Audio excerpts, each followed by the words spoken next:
Hey there, pirates! Welcome aboard the Anime No Me channel. Ever since the East Blue, ever since that moment when Shanks let the Sea King bite off his arm, people have always had that nagging question. How could one of the strongest men in the world just let that happen? The answer, because he believed in Luffy's future, has always sounded beautiful, inspiring, even acceptable. But time has passed, and now, with this whole Mark of the Abyss thing, maybe, just maybe, and that sacrifice was more than just a gesture of faith. Maybe it was a release from a seal, from a power, and I'm about to reveal that to you right now. I hope for your support to help our crew win, and to do so, you just need to click the thumbs up button, leave a like, and subscribe to the channel. By doing this, you will win an incredible devil fruit, so just comment which fruit you want. Guys, in chapter 1152, it was revealed that the arm Shanks lost had the Mark of the Abyss. That alone raises more questions than it answers. Because if that mark connects you to some kind of interdimensional summoning, maybe from Mary Joyce or something even older, who's to say Shanks wasn't marked to be a pawn in some world government scheme? And more than that, what if the mark meant he could be summoned without warning at any moment into something he wanted no part of? We know Shanks has been to Mary Joyce and speaks directly with the Gorosei, and that's always been kind of sketchy.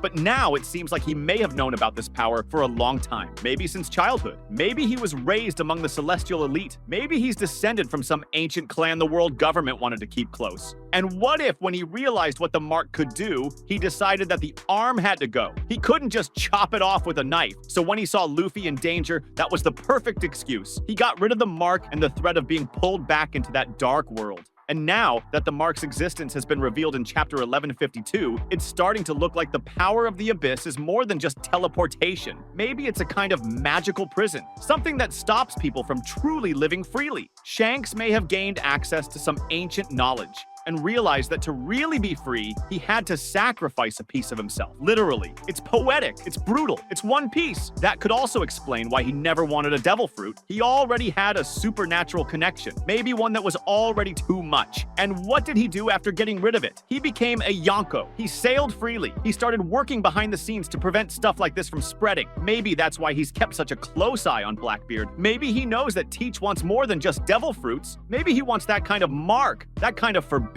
power, to become the next king of the world through control. And there's more. Who's to say the mark was only on his arm? What if it's tied to the soul? What if there are others out there with the same thing? Maybe Shanks is the only one so far who had the guts to cut his own connection to that dark system. And that could also explain why he showed up in Wano out of nowhere, just watching from afar. Maybe he was watching Luffy finally tap into the powers of Nika, and remembering that deep down, he gave that dream a chance when he believed in that kid with the straw hat. He sacrificed what bound him, and in return, he bet on the world that kid could create. Because think about it, if Shanks had the mark and had to do what he did to get rid of it, who else might have it? And worse, what if someone figures out how to reactivate that kind of connection? Because maybe all Shanks did was yank the plug, but the energy, it's still there, still flowing, and that's where Luffy comes in. Because if he's the man who's going to bring about the greatest chaos the world's ever seen, the man who wears the straw hat, the man who became Nika, the literal sun, maybe he's being watched by the Abyss too. Think about it. If Imu is someone who uses powers straight out of ancient spellbooks, who summons monsters with tridents and turns giants into demonic warriors, then this whole thing is way more mystical than we ever imagined. And Shanks?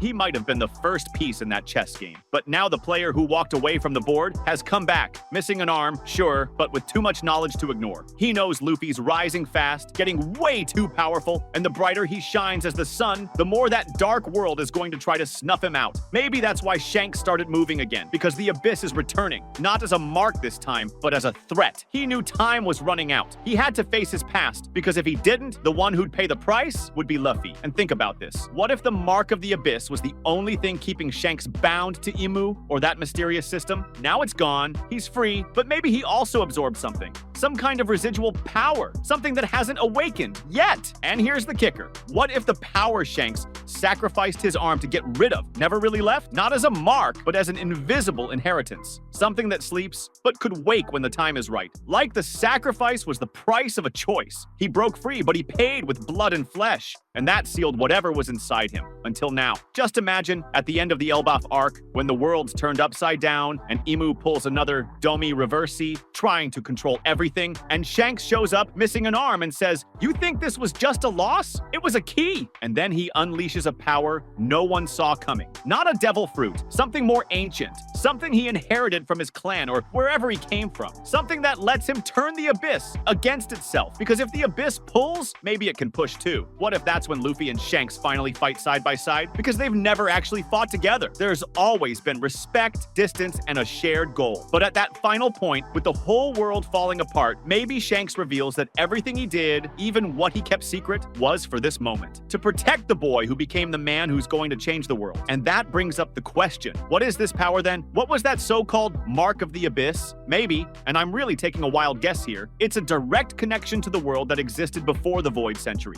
A power of summoning, of controlling beings from other dimensions, or maybe even reversing someone's very existence, not erasing them, but changing what they are, and that lines up with the name Domi Reversi. If Shanks had that power within him, maybe he was the only one who could resist Imu because he had already felt that darkness up close. And there's more. What if deep down, Shanks' arm was sacrificed? Yes, but that also sealed away whatever was inside him, like the cut cleansed the rest of his body. And now, with time passing and the world burning, that seal is starting to break. Maybe what Shanks gave up is coming back, but he's not going to let it take over. He's going to use it his way, at the right time. That's why he's in the new world, watching, analyzing. He doesn't fight for nothing. He's waiting for the moment when everything he knows, everything he's been, and everything he gave up finally makes sense. Because it's not just about protecting Luffy. It's about stopping the world from being dragged back into that abyss. And if you stop to think about it, the arm he lost might be the only reason he stayed true to himself. Because power can change people. It can pull them in directions they don't want to go. And by cutting that part off, he kept his freedom, which totally fits with the main theme of One Piece from the start. Freedom above all else. So yeah, I think Shanks is still hiding a final secret. Something tied to the arm, the mark, Imu, and the ancient world. Maybe he's the only one who can face Imu without being consumed by that power. Maybe he'll fall trying, but not before showing the world that he was never a pawn, and that lost arm was the first piece to fall on a board where the real battle is still far from over.